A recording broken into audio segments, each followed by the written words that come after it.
Employ है तो बोल रहे हैं 12.75 तक कोई टैक्स नहीं। वो भी मैंने लास्ट वीडियो में कवर किया था कि कैपिटल गेन की इनकम के अलावा सारी इनकम मिला करके अगर आपको और सैलरीड इनकम है खास तौर पे, तो उसमें 75,000 का स्टैंडर्ड डिडक्शन मिलता है तो वो लेस हो जाएगा, तो 12.75 तक कोई टैक्स नहीं लगना है। लेकिन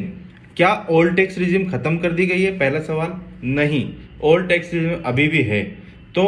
अब जो भी इन्वेस्टमेंट हैं, जिन्होंने जो 80C के इन्वेस्टमेंट करके रखे हैं, LIC में इन्वेस्टमेंट करके रखे हैं, पेंशन स्कीम में करके रखे हैं, या कोई भी पॉलिसी के अलावा बच्चों की जो फीस का डिडक्शंस मिलता है, या सुकन्या समृद्धि का जो डिडक्शन जो मिलता है 80C की, मतलब 80C के अंदर जो होम लोन के प्रिंसिपल का मिलता है XYZ जो जो आते थे कवर होते थे, तो 1.5 लाख रुपए का डिडक्शन ओल्ड में मिलता है, ठीक है, न्यू में मिलता है नहीं मिलता। अब लेकिन उसका फायदा क्या,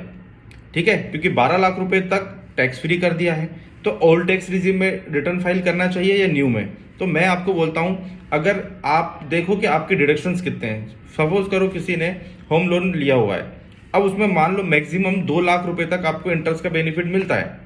ठीक है, 2 लाख रुपए तक का इंटरेस्ट का बेनिफिट मिलता है, 1.5 लाख का आपने पूरा करके रखा हुआ है, तो आप देखो कि ओल्ड टैक्स रिजिम ऑप्ट करने के बाद,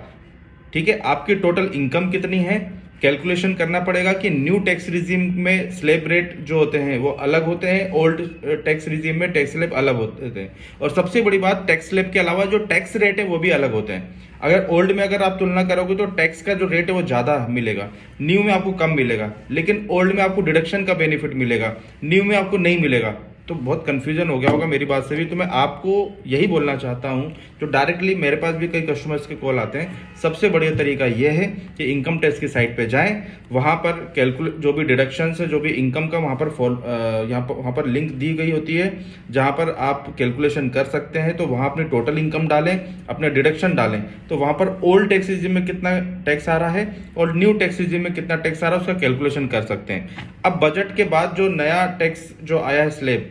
तो उसके बाद भी आप अगले साल कौन सी स्कीम आपको ऑप्ट करना चाहिए, किसमें आपको फायदा मिलने वाला है, तो उसके लिए भी आपको पहले टैक्स का कैलकुलेशन करना चाहिए कि न्यू टैक्स रिजिम में हमारे जो टैक्स का जो स्लैब आ रहा है, जो हमारी इनकम का जो स्लैब आ रहा है, उसके अकॉर्डिंग न्यू में आपको बेनिफिट हो रहा है, या ओल्ड में आपने जो जो डिडक्शन एग्जेम्पशन आपको मिल रहे हैं, जो आपने इन्वेस्टमेंट करके रखे हैं, जो भी डिडक्शंस हैं, उसके बाद आपकी टोटल इनकम कितनी हो रही है, उस पर टैक्स कितना हो रहा है। तो ये आपको कैलकुलेशन करना पड़ेगा, उसके बिना आप नहीं जान पाओगे कि आपको ओल्ड में फायदा है या न्यू में फायदा है, ठीक है। तो अभी भी मैं आपको बता रहा हूं कि अगर